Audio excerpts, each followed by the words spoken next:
Hello नमस्कार दोस्तों, स्वागत है आपके अपने YouTube चैनल वास्तु की क्लास में। तो आज हम पढ़ने जा रहे हैं कुछ इम्पोर्टेंट क्वेश्चंस जो कि एसएससी और रेलवे के एग्जाम्स के दृष्टिकोण से बहुत ही महत्वपूर्ण क्वेश्चंस हैं। और मैं आज आपको जो प्राचीन भारत का इतिहास है उस टॉपिक से 10 टॉप क्वेश्चंस करवाने वाला हूँ, जो क्वेश्चंस रेलवे और एसएससी के एग्जाम में पहले पूछे जा चुके हैं। तो देर ना करते हुए लेसन को स्टार्ट करते हैं। तो आज का अपना पहला प्रश्न है कि हड़प्पावासी किस वस्तु के उत्पादन में अग्रणी थे। ठीक है, तो इसका आंसर होगा आपका कपास। कि हड़प्पावासी किस वस्तु के उत्पादन में अग्रणी थे, तो वो थे कपास में। और एक दूसरा क्वेश्चन और, यदि आपसे पूछे कि खाद्य उत्पादन में सबसे पहली फसल कौन सी थी, मतलब सबसे अग्रणी खाद्य फसल कौन सी थी, तो आपको बताना होगा कि जौ और गेहूं खाद्य फसलें थी। ठीक है। दूसरा प्रश्न है कि हड़प्पा की सभ्यता किस युग की है। ठीक है, आपसे पूछा गया था कि हड़प्पा की जो सभ्यता है जो किस युग की है, वो है कांस्य युग। ठीक है, कांस्य युग की है हड़प्पा की सभ्यता, क्योंकि कांस्य का बहुत ज़्यादा प्रयोग किया जाता था हड़प्पा सभ्यता में, इसलिए जो कांस्य युग है उस युग की सभ्यता है हड़प्पा की सभ्यता।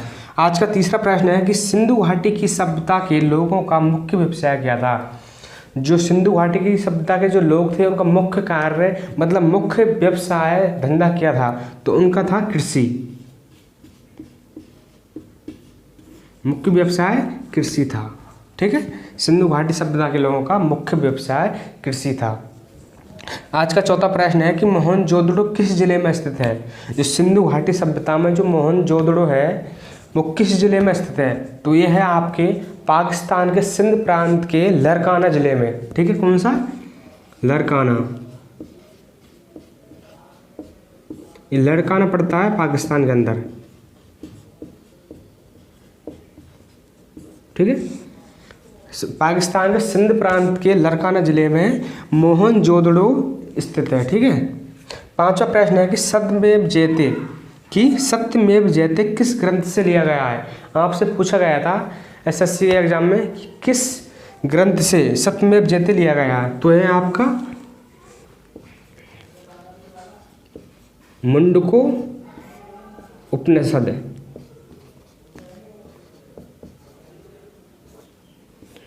मुंडको उपनिषद से सत्यमेव जयते लिया गया था। ठीक है, तो आज ये 5 क्वेश्चन है, मैं इनको एक बार और रिपीट करवा देता हूँ कि जो हड़प्पावासी किस वस्तु के उत्पादन में अग्रणी थे, वो थे कपास की में, और जो खाद्य फसलें थी वो थी गेहूं और जौ।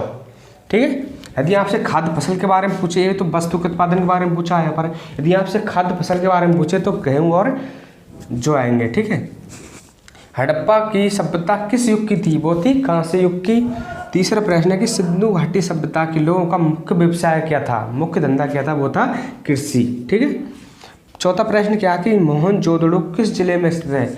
मोहनजोदड़ो पाकिस्तान के सिंध प्रांत के लरकाना जिले में स्थित है। ठीक है। और पांचवा प्रश्न क्या है कि सत्यमेव जयते। ठीक है, कि सत्यमेव जयते किस ग्रंथ में है, ये है उपनिषद, मुंडको उपनिषद के अंदर। तो आप इन 5 क्वेश्चन को नोट डाउन कर लीजिए। तो आज का अपना छठा प्रश्न है जो कि थंबनेल में दिखाया गया था कि वेद शब्द का अर्थ क्या है। आपको उससे पूछा गया था जो वेद है उसका अर्थ क्या होता है, तो उसका अर्थ होता है ज्ञान। ठीक है, वेद का अर्थ होता है ज्ञान। ठीक है, आपको याद रखना है। सातवां प्रश्न है कि वैदिक लोगों द्वारा किस धातु का प्रयोग किया जाता था, मतलब वैदिक लोगों द्वारा किस धातु का प्रयोग पहले किया गया था, वो किया गया था तांबे का।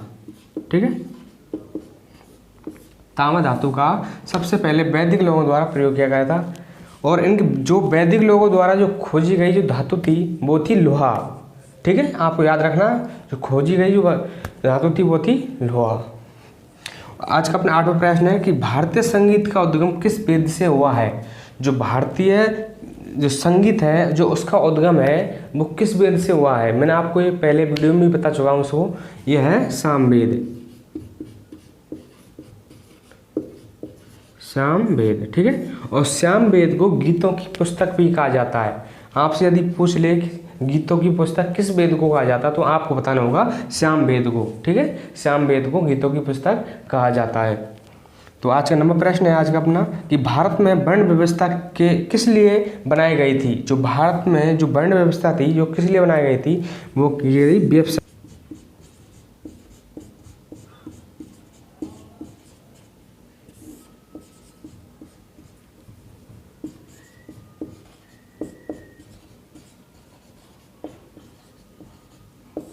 ये बनाई गई थी व्यावसायिक श्रम विभाजन के लिए। ठीक है, जो भारत में जो वर्ण व्यवस्था बनाई गई थी वो बनाई गई थी व्यावसायिक श्रम विभाजन के लिए।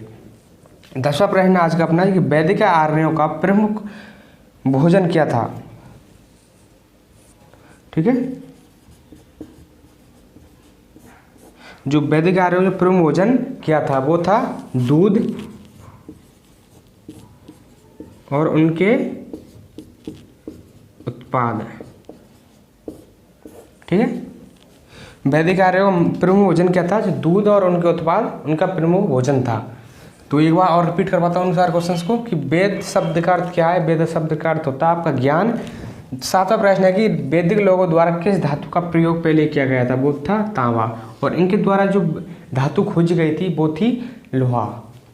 8वां प्रश्न आज का अपना कि भारतीय संगीत का उद्गम किस वेद से हुआ है? ये हुआ है श्याम वेद से। ठीक है, और इस वेद को गीतों की पुस्तक भी कहा जाता है। और अपने वेद कितने होते हैं? 4 वेद होते हैं। ठीक है, मैंने इसकी स्पेशल वीडियो बना रखी है, आप जाके वीडियो देख सकते हो। और आज का 9वां प्रश्न है कि भारत में वर्ण व्यवस्था किस लिए बनाई गई थी? वो गई थी व्यावसायिक श्रम विभाजन के लिए भारत में वर्ण व्यवस्था बनाई गई थी। आज का 10वां एंड का प्रश्न है कि वैदिक आर्यों का प्रमुख भोजन क्या था? जो वैदिक आर्यों का जो प्रमुख भोजन था वो था दूध और उसके उत्पाद। ठीक है, तो आज मैंने आपको ये 10 टॉप क्वेश्चंस करवा दिए हैं जो एसएससी और रेलवे के एग्जाम में पूछे गए थे। तो मैंने ये आपके लिए ये सीरीज स्टार्ट कर रखी है जो प्रीवियस ईयर क्वेश्चंस हैं, मैं उनको सारे के सारे क्वेश्चंस को आपको करवाऊंगा। तो यदि आपको ये मेरी वीडियो अच्छी लगी हो तो प्लीज़ इस वीडियो को लाइक कर देना, अपने दोस्तों में शेयर कर देना, चैनल को सब्सक्राइब कर देना। मिलता हूँ आपके साथ एक नेक्स्ट वीडियो में नए टॉपिक के साथ। जय हिंद, जय भारत।